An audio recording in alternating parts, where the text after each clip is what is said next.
इस्लाम को शाहरुख खान से, दीपिका पादुकोण से मत देखो। लेकिन अभी एक खान साहब है, कोई वो बनाया कोई गाना, वो जोड़ दिया इस्लाम से। ये देखिए वहां पर तो जाफरानी रंग का कपड़ा पहना दिया, हमारे हिंदू भाई को तकलीफ देने के लिए हरे रंग का कपड़ा क्यों नहीं पहनाया। ये देखिए रिपुटेशन। क्या इस्लाम का कौन सा कलर है? हरा रंग इस्लाम का परमानेंटली?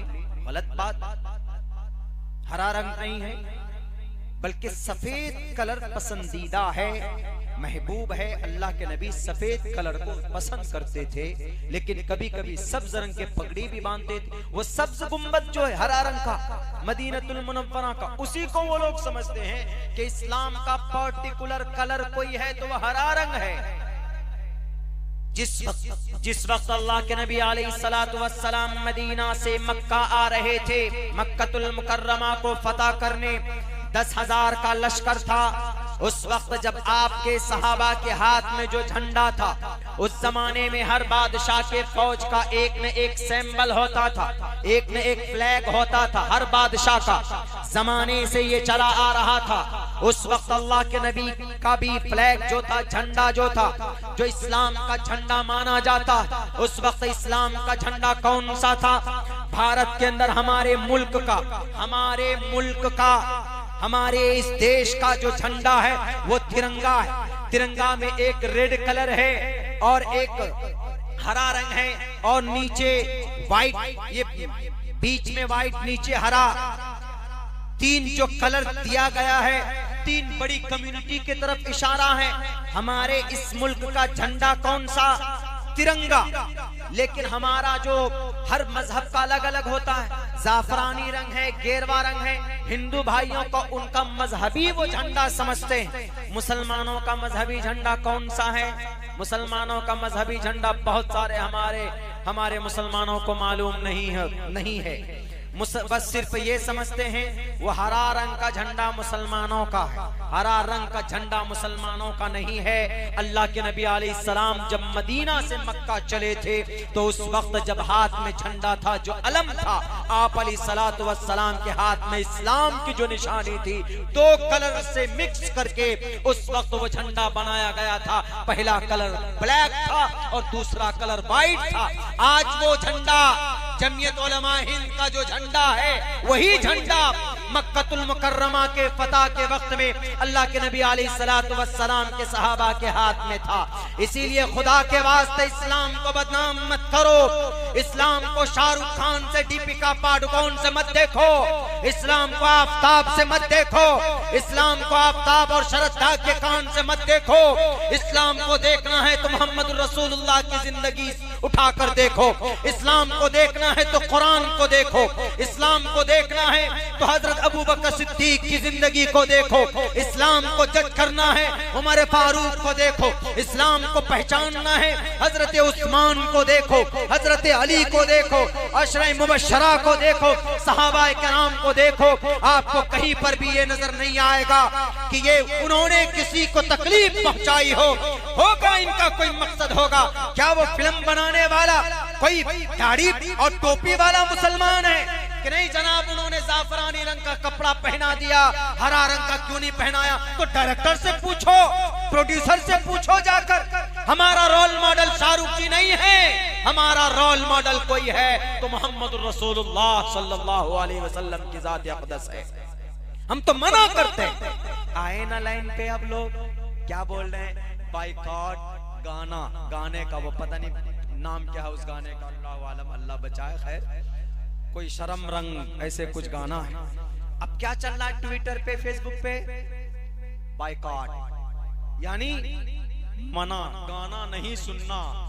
अरे अभी ये कह रहे, अल्लाह के नबी ने तो 1450 साल पहले कह दिया कि गाना सुनना हराम है। अब आहिस्ते आहिस्ते आ रहे हैं लाइन पे, सब आहिस्ते आहिस्ते आएंगे। पहले हाथ धोने को गलत बोलते थे, अब कोरोना मोहतरम आए तो हाथ भी 10-10 मरतबा धोने लग गए। अब 10-10 मरतबा जनाबो सैनिटाइज भी लगाने लग गए। अब पर्दे के ऊपर नहीं, नकाब पहनकर कैसे हमारी बच्चियां रहेंगी 6-6 घंटे तक?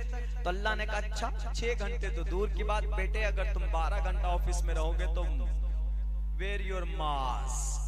12 घंटा मास्क पहन कर रहो। नहीं, मास्क नहीं तो एंट्री नहीं, लिखा होता है ना कहीं कहीं। ये इस बात की अहमियत के लिए है कि आपके पेट में दर्द हो रहा था कि भाई बेटियां मास्क लगाकर कैसे रहेंगी, नकाब में 12 घंटे मार्केट जाना है, कहीं जाना है तो कैसे रहेंगी। तो ये कोरोना ने आकर के 3 बड़ी गलतफहमी को दूर कर दिया। ये कोरोना समझिए कि उस जमाने का जिन्नात है, अल्लाह के नबी के जमाने का। वो समझाया कि अच्छा, भेदभाव संविधान के खिलाफ कानून बनाया जाता है कभी कभी। कौन सा कानून? सिटीजन अमेंडमेंट एक्ट, CAA, जिस पर बहुत प्रोटेस्ट हुआ था। ये संविधान के खिलाफ था ये कानून। कौन सा संविधान का आर्टिकल नंबर कौन सा था? वो आर्टिकल नंबर था 15, prohibition of discrimination on grounds of religion, caste, sex, place of birth. इसके खिलाफ था। इसमें साफ लिखा है कि किसी को धर्म के आधार पर, जात के आधार पर, बिरादरी के आधार पर, इलाके के आधार पर किसी के साथ भेदभाव नहीं कर सकते। तो इस कानून में सिर्फ धर्म के आधार पर भेदभाव किया गया, यानी अलग अलग रहो। कौन? टोपी दाढ़ी वाले अलग रहो, बाकी सब के सब ब्रह्मा सूत्र पढ़ने वाले, हनुमान चालीसा पढ़ने वाले, गायत्री मंत्र पढ़ने वाले, ये सब के सब अलग रहेंगे। सिर्फ जो मुस्लिम है कलमा पढ़ने वाले वो अलग रहो। इस कानून में ऐसा प्रावधान लाया गया। एक्सप्लेन करने का टाइम नहीं है, लेकिन बस इसमें क्या कहा गया कि अलग अलग रहो। तो कोरोना ने देखा कि बड़ा जुल्म हो रहा है। अल्लाह के नबी तो सबको गले से लगाते थे कि नहीं लगाते? कोई यहूदी हो या कोई क्रिश्चियन हो, कोई जैन हो, कोई बौद्ध हो, कोई भी हो, जो भी आया मुसाफिर, आप उनके साथ अच्छा व्यवहार करते थे। आपने अपने जानी दुश्मन को गले से लगाया कि नहीं लगाया? अल्लाह के नबी के चचा सैयदुश शुहदा अल हमजा, कयामत तक लोग शहीद होंगे लेकिन हजरत हमजा के मकाम को नहीं पहुंच सकते। इतना बड़ा मकाम उनका, बल्कि तमाम शुहदा के सरदार। कत्ल करने वाले, शहीद करने वाला कौन? वैशी। हमारे और आपके सामने आपके चचा का कातिल आ जाएंगे तो आप क्या करेंगे? आप फौरन वो जिससे वो गन्ना छोलते ही ना, उसको उठाएंगे, जाकर उसका सर कुचलने की कोशिश करेंगे, बदला लेने की कोशिश करेंगे। आप बर्दाश्त नहीं कर पाएंगे। क्यों? कि मेरे चचा को इसने मारा था, मैं नहीं रुक सकता, मैं इसको भी दफन करूंगा। दुनिया में उमूमन ऐसा होता है, अगरचे भारत के संविधान में इसकी परमिशन नहीं है, लेकिन ऐसा होता है। अल्लाह के नबी के चचा, बल्कि आपके ख्वाजा अबू तालिब के चले जाने के बाद अगर कोई सरपरस्त थे, कोई आपके पीछे खड़े थे, तो हजरत हमजा रजी अल्लाह ताला अन्हु थे। क्योंकि आप अलैहिस्सलाम को एक मौके पर हजरत हमजा ने कहा था कि मोहम्मद, अगर तुमको तुम्हारे बाप की याद आए, वालिदे मोहतरम की याद आए, तो मेरी शक्ल देखना तुम। कहा क्यों? कहा कि मेरी शक्ल तुम्हारे अब्बा की शक्ल एक जैसी थी, कभी भी मैं तुमको नहीं छोड़ सकता। लेकिन ए मोहम्मद इब्ने अब्दुल्लाह, सुन लो, जहां तेरा पसीना बहेगा वहां हमजा अपना खून बहा देगा, लेकिन तुझे कांटा, तुझे कहीं पर जर्रा बराबर तकलीफ पहुंचने नहीं देगा। ये हमजा। उन्होंने कहा कि ठीक है। अल्लाह के नबी को सपोर्ट था।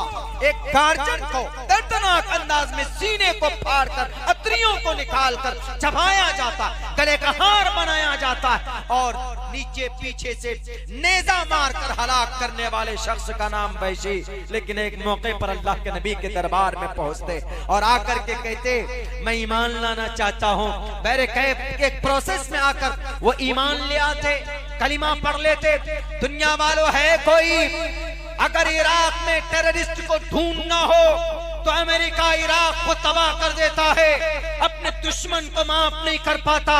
मासूम इंसान अफगानिस्तान में ईंट से ईंट बजा दी जाती है, बोस्निया में खून की होलियां खेली जाती है, चेचेनिया में मासूम इंसानों के घर तोड़े जाते हैं। दुश्मन जो कभी कुछ तकलीफ नहीं पहुंचाता, सिर्फ इस बात का कि तू मेरा दुश्मन है, तुम्हारे पास फला एटम बम है, मैं तुम्हें तबाह कर दूंगा। कोई नहीं किसी दुश्मन को माफ करता।